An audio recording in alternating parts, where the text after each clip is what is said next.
I'm Chip Huff.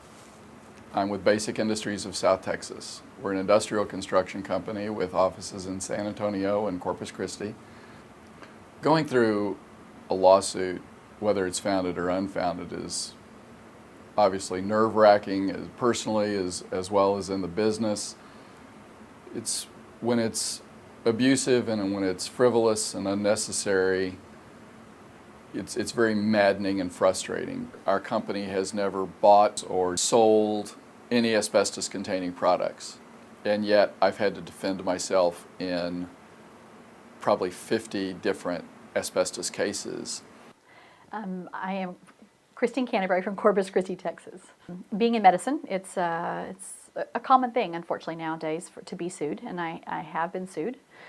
Two of those times were for once I'd never seen the patient, and one time I wasn't even in town yet, and I was sued. Lawsuit abuse does affect you emotionally and personally, and I think the best adjective to describe it is painful. Because I practice medicine for the people I love, my mom, my sister, my daughter, and to have someone tell you didn't do it good enough, you didn't do it right, is like being stabbed in the back. It's awful. My name is Joe Gonzalez. I live in Corpus Christi, Texas. I am in the process right now of getting sued by my previous landlord that I had. He is putting, I think it's a frivolous lawsuit against us. One is because he wanted to keep all our equipment that we had bought originally and placed in that restaurant, and it was quick disconnect type of equipment, and this man wanted us to leave it there.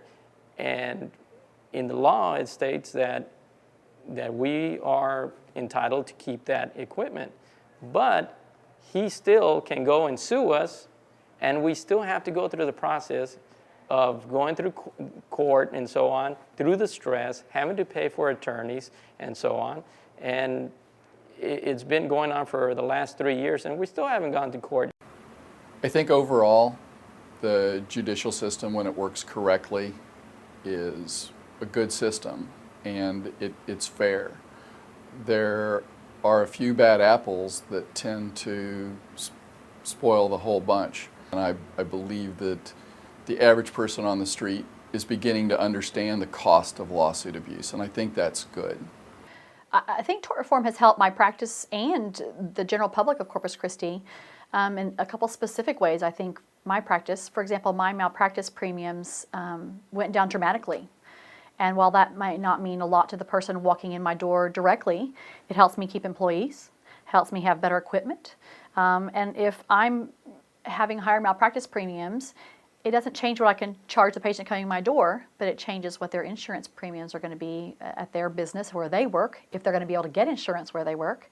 But it makes those premiums a lot higher because the cost of doing business and cost of ordering tests and those things is higher in a climate of lawsuit abuse. I know that some years ago I read a headline in the Wall Street Journal that said that Texas was the lawsuit capital of the world. And that was very scary to read as a business person. And I just can't imagine living in a community where we're known as the lawsuit capital of the world. I think that we've come a long way, and I know the Wall Street Journal some 10 years later said we had 10-gallon tort reform in Texas. My view of the legal reform in Texas is that it's excellent. We have done a good job.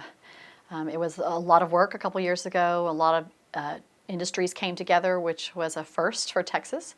And I think it's been very good. I think there are more things that need to be done, and the fight needs to continue to prevent it from being undone. But I think it was a great start.